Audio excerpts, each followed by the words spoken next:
En referencia al trasplante pulmonar, eh, la Sociedad Internacional de Trasplante de Corazón y Pulmón también ha desarrollado consensos para tratar de hacer una correcta selección de aquel paciente que tiene que ir a un trasplante pulmonar. Pero como condiciones generales es muy importante entender que la enfermedad pulmonar se trasplanta cuando está en fase terminal, cuando uno piensa que ese paciente tiene una mortalidad muy alta en los siguientes 2 años, más del 50%. Pero a su vez tiene que pensar que ese paciente que tiene una mortalidad alta en lista de espera también tenga grandes chances de sobrevivir más de 90 días. ¿Sí? Más del 80% debería estar sobreviviendo más de 90 días. Y a su vez que haya una chance elevada de que tenga una supervivencia a 5 años post trasplante adecuada. Vale decir con esto que los trasplantes pulmonares deben hacerse en pacientes que tienen una enfermedad avanzada, pero que además tienen chances de que le vaya bien. De esta manera uno aprovecha al máximo el escaso recurso que son los pulmones. Cuando uno evalúa a un paciente para trasplante pulmonar, no es lo mismo evaluar a un paciente que llega en esta condición a la consulta que la condición de esta paciente que llega, por ejemplo, en silla de ruedas y ni siquiera puede caminar, o este paciente que directamente está internado con algún tipo de asistencia circulatoria mecánica. Para mostrar esto, la idea es que tiene que quedarles a ustedes, perdón, es que los pacientes críticamente enfermos, en condiciones clínicas desesperadas, raramente son candidatos adecuados para iniciar un proceso de evaluación pretrasplante. Fíjense que en medio de la situación que nos obliga a tener esta clase en forma virtual, como es la pandemia de coronavirus, con afección pulmonar en muchos pacientes conectados a ventilación mecánica, con daños pulmonares severos, hemos recibido, por ejemplo, consultas sobre si es posible realizar un trasplante. Claramente en estas condiciones no se puede realizar un trasplante por las primeras premisas iniciales. Tenemos que estar seguros que van a poder sobrevivir y que les va a ir bien, porque si no, esos pulmones podrían ir a otro receptor que está en lista de espera que tiene mejores chances. Esta lista muestra las principales indicaciones de trasplante pulmonar. Son muchas las patologías, pero para resumirlas vamos a hablar de 4 grandes grupos. Las patologías obstructivas como el EPOC y el enfisema, es el grupo más importante que recibió trasplante pulmonar. Las intersticiopatías, donde la fibrosis pulmonar idiopática sin duda es el principal exponente de este grupo de pacientes, las enfermedades pulmonares intersticiales.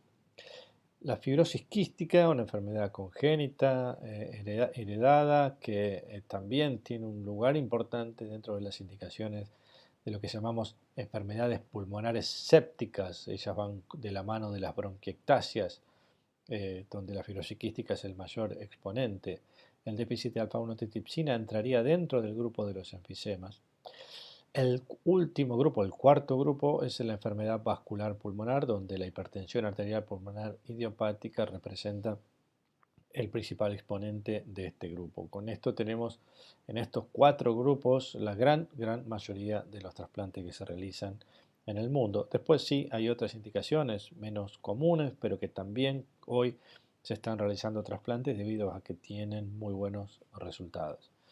Esta es la actividad de trasplante pulmonar según datos del registro internacional. Es una actividad que está creciente. Si recuerdan lo que pasaba con el trasplante cardíaco, estaba mucho más estabilizado, pero esta actividad que empezó más tarde, este tipo de trasplante que fue más difícil llevar adelante, hoy aún no ha alcanzado su techo y se están haciendo muchos trasplantes cada año.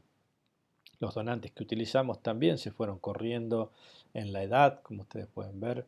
La línea roja muestra la edad promedio de los donantes según el registro internacional, que inicialmente estaba alrededor de los 24 años, hoy supera, se acerca a los 45 años. Y estamos utilizando en color naranja, ven aquí, donantes de más de 60 o más de 66 años.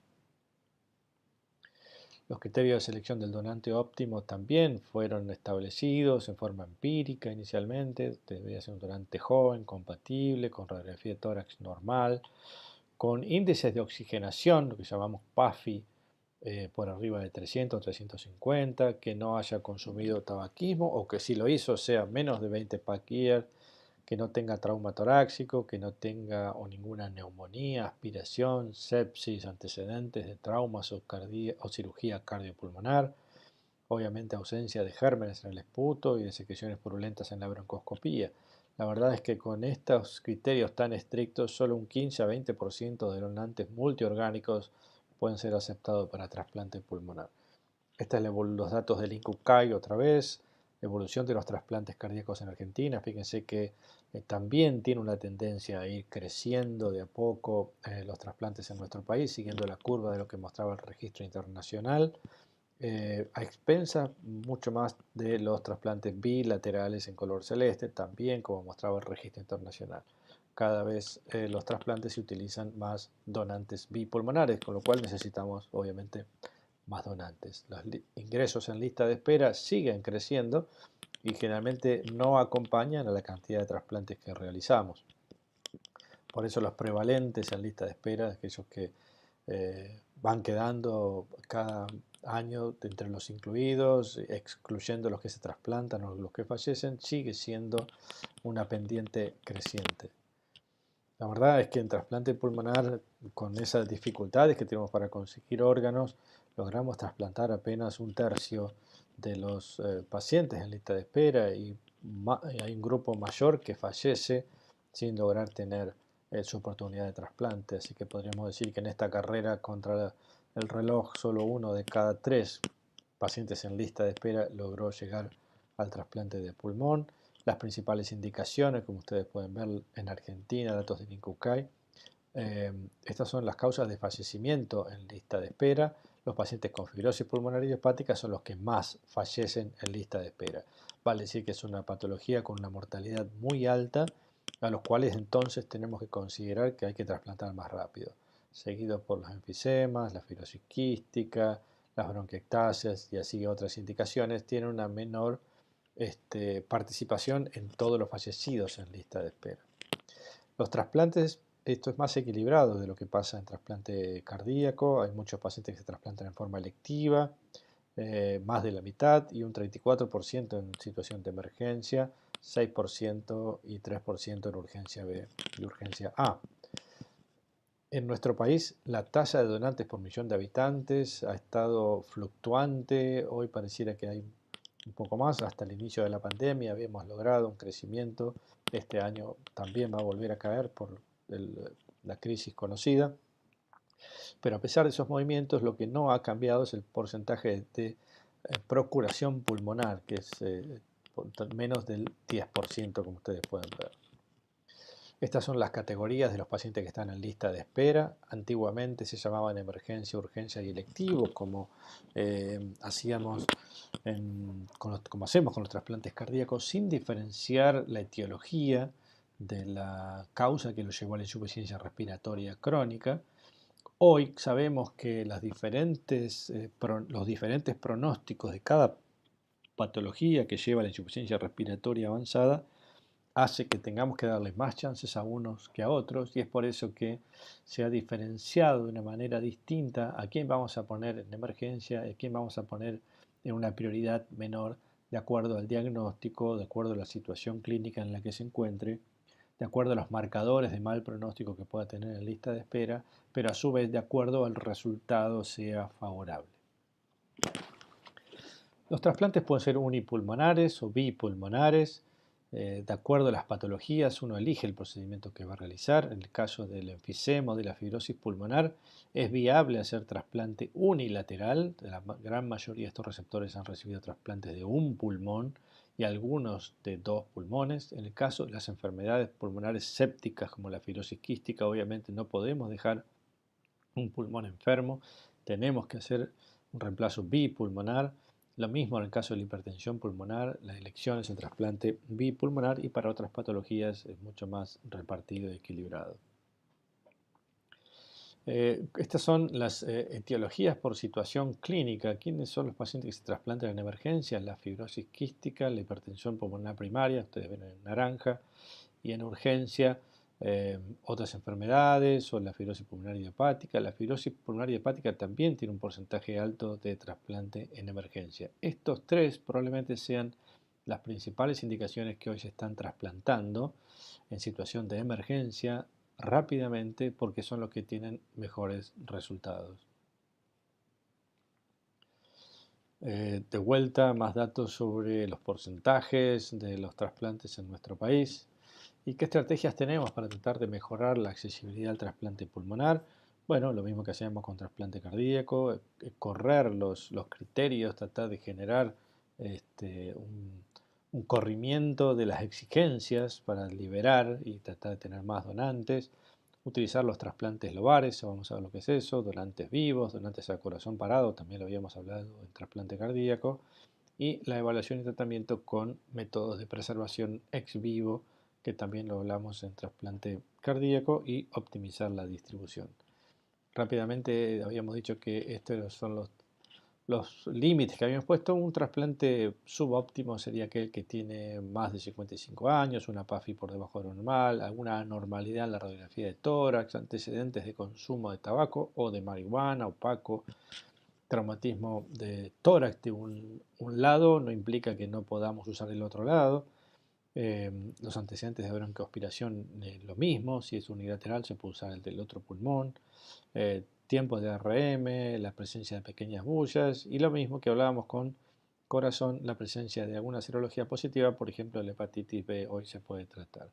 Este es un mal donante, un donante que tenía buena oxigenación pero muy malos pulmones porque es un paciente claramente expuesto al tabaco, un fumador con antracosis, con bullas, no es un donante adecuado. Los trasplantes lobares consiste en utilizar un lóbulo pulmonar de un donante, en este caso un donante cadavérico, para reemplazar todo el pulmón de un receptor más pequeño, que podría ser, por ejemplo, un niño. Así que un pulmón de un adulto en el tórax de un niño no cabe, entonces lo que hacemos es separar en lóbulos y lo que trasplantamos no es todo el pulmón, sino que trasplantamos un lóbulo. Esto lo hemos realizado en Fundación Favaloro de manera de poder tener más opciones. Trasplantes lobares representaron el 4% de nuestros trasplantes, los normales el 92% y reducido otro 4%. ¿Qué es reducido? Una vez hecho el trasplante de un trasplante de un pulmón completo, se pueden hacer resecciones periféricas atípicas tratando de achicar el pulmón para que pueda caber dentro de la cavidad torácica para aquellos casos en los cuales lo que hay que resecar es mucho menor que un lóbulo, si no el trasplante sería lobar. El lobar puede ser doble, puede ser simple, y los trasplantes reducidos generalmente se realizan por antropometría o por lesiones, porque a veces uno encuentra que una parte del pulmón tiene una contusión, tiene alguna edema que uno preferiría sacar y hace la resección de esa parte del parénquima e implanta el resto del pulmón. Los donantes vivos, como trasplante renal vivo, hepático vivo, también se ha intentado en trasplante pulmonar. En color celeste la sobrevida de los trasplantes con donantes vivos, en color verde la sobrevida de los trasplantes con donantes cadavéricos. Como ustedes ven, si bien no hay una diferencia significativa, hay una tendencia a que les va peor o al menos no les va mejor a los pacientes que reciben un donante vivo, con lo que implica la ablación de un lóbulo a una persona sana, el riesgo que corre para un resultado que no está asegurado. Es por eso que los donantes vivos en trasplante pulmonar ha caído prácticamente en desuso y solo se utilizan en algunos lugares particulares donde por razones religiosas los trasplantes cadavéricos pueden ser un problema, por ejemplo el caso de Japón. La evaluación y tratamiento de los pulmones ex vivo para recuperar pulmones óptimos consiste en conectar los pulmones una vez que son ablacionados, por un lado a un respirador y por otro lado a un sistema de circulación extracorpórea con un reservorio, una bomba de infusión, un oxigenador que en realidad lo que hace es desoxigenar porque la oxigenación la va a hacer el pulmón a través del respirador. Así que hacemos como si fuese nuestro consumo de oxígeno a través de la membrana, cae la saturación de oxígeno en la sangre, es impulsada a través de un filtro leucocitario y devuelto a la circulación pulmonar por la arteria pulmonar para que sea oxigenada por los pulmones. Hay diferentes dispositivos para hacer este tipo de tecnología, en concreto hay 4, uno que es transportable y otros 3 que no son transportables. Estas son imágenes de un proyecto conjunto que tenemos con Incucay y Fundación Favaloro para tratar de validar la utilización de esta perfusión ex vivo en uso clínico. Ustedes ven acá pulmones humanos que fueron rechazados para trasplante y se los ablacionaron para ponerlos en un protocolo de investigación. Aquí está el pulmón, como ustedes pueden ver, conectado a un respirador por un lado, conectado a la circulación extracorpórea por otro lado, con una solución que se llama solución de Sting, que tiene un gran componente oncótico para tratar de reabsorber el edema que puedan tener estos pulmones. Los pulmones pueden analizarse, pueden evaluarse por fibrobroncoscopía, pueden palparse para ver si el edema ha disminuido, se realizan gases del líquido para ver si los pulmones están oxigenando adecuadamente. Se hace telemedicina porque consultamos a veces con expertos y les mostramos las imágenes para que ellos nos puedan ir guiando en esta experiencia inicial. Se le puede hacer una radiografía a los pulmones para ver si se están desedematizando. Todas estas son imágenes de Fundación Favaloro. Ustedes pueden ver cómo después de la perfusión un edema que se veía en la radiografía disminuye muchísimo en la radiografía de control. ¿Cómo es la técnica quirúrgica del implante? Básicamente tenemos que hacer una neumonectomía, o sea, retirar todo el pulmón enfermo, dejando las estructuras vasculares y bronquiales adecuadamente tratadas para poder ser luego realizado el implante. Ustedes ven aquí, estamos haciendo la neumonectomía de un pulmón derecho. Estas son las venas pulmonar superior, la vena pulmonar inferior derecha, la arteria pulmonar derecha y más detrás el bronquio. Ya se han seccionado las venas pulmonares, ahora se seccionó la arteria pulmonar, solo queda seccionar el bronquio. Una vez expuesto, este es el aspecto de lo que queda eh, dentro de lo que es el hilio pulmonar, donde vamos a injertar el nuevo pulmón. Se comienza por la anastomosis bronquial con una sutura de la pars membranosa y de la pars cartilaginosa. Luego se procede a la anastomosis de toda la aurícula izquierda, uniendo a las venas pulmonares en una sola anastomosis, llamamos casquete de aurícula izquierda, está clampeado y suturamos el nuevo pulmón. Y por último, la arteria pulmonar. Ustedes ven aquí el casquete de aurícula izquierda con las dos venas. No vamos a coser vena por vena, sino que vamos a coser todo el casquete. Ahí se ve mejor en detalle. Y este es el aspecto ya terminado de la anastomosis completa entre aurícula izquierda, arteria pulmonar y bronquios. Y el aspecto de un tórax ya con sus dos pulmones nuevos, drenajes listos para salir de quirófano en breve. La sobrevida de los trasplantes pulmonares difiere un poco de lo que mostrábamos con respecto al trasplante cardíaco o lo que puedan haber mostrado otros órganos sólidos. Fíjense que la sobrevida media para un adulto está alrededor de los 5.6 años y para los pediátricos en color celeste 5.3. Luego los pediátricos parecen diferenciarse, tienen una mejor sobrevida, pero probablemente aquí estamos hablando de que dentro del grupo de adultos hay muchos pacientes que se trasplantaron con 60 años y luego de 10 o 15 años ya tienen 70, por lo tanto tienen un riesgo totalmente diferente. Estos son los datos del registro del INCUCAI sobre los resultados del trasplante pulmonar en Argentina. Ustedes pueden ver que en principio tenemos una mayor mortalidad perioperatoria comparada con el registro internacional, pero que a medida que avanzan los años, los 3 y los 5 años, realmente el manejo clínico ha sido adecuado porque los parámetros de control, como son los del registro internacional, no están muy diferentes.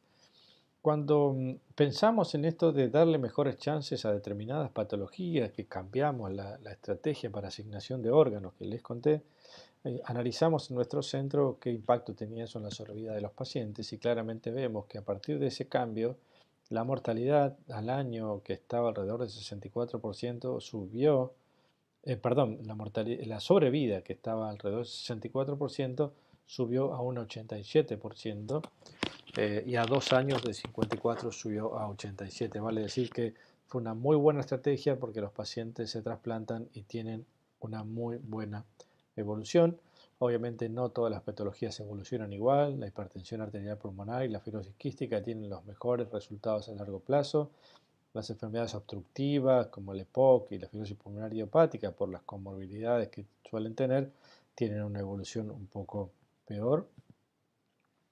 Y esta es una de las nuevas tecnologías que irrumpen también en el trasplante pulmonar, como es la utilización del ECMO, que es la oxigenación por membrana extracorpórea, es un pulmón artificial, dicho en otras palabras, que nos permite conectar por un medio de cánulas todo el drenaje venoso del paciente hacia un circuito de oxigenación y vuelve al circuito venoso, de manera que estamos oxigenándole la sangre cumpliendo las funciones de un pulmón artificial. Si fuese necesario, también se puede conectar con una arteria, de esta manera generar un soporte no solo respiratorio, sino también un soporte cardíaco. Para finalizar, me gusta siempre mostrar esta diapositiva donde tenemos que entender al proceso de trasplante como una visión holística. Ustedes, nosotros, quienes nos estamos formando en salud para entender y para poder realizar este tipo de actividades, formamos parte de un proceso complejo de procuración e implante, que estamos como intermediarios entre lo que la sociedad dona, que son los órganos, y lo que la sociedad recibe, que son los pacientes en lista de espera. Esto es altruista, es gratuito, es una enorme responsabilidad para todo el equipo de salud que interviene en este puente entre la sociedad y hacia la sociedad, y esa gran responsabilidad nos tiene que hacer pensar en que tenemos que mantener la calidad de lo que hacemos para brindar las mejores oportunidades a nuestros pacientes. La mejor manera de hacerlo es trabajar en equipo, organismos de procuración y equipos de implante. Muchas gracias.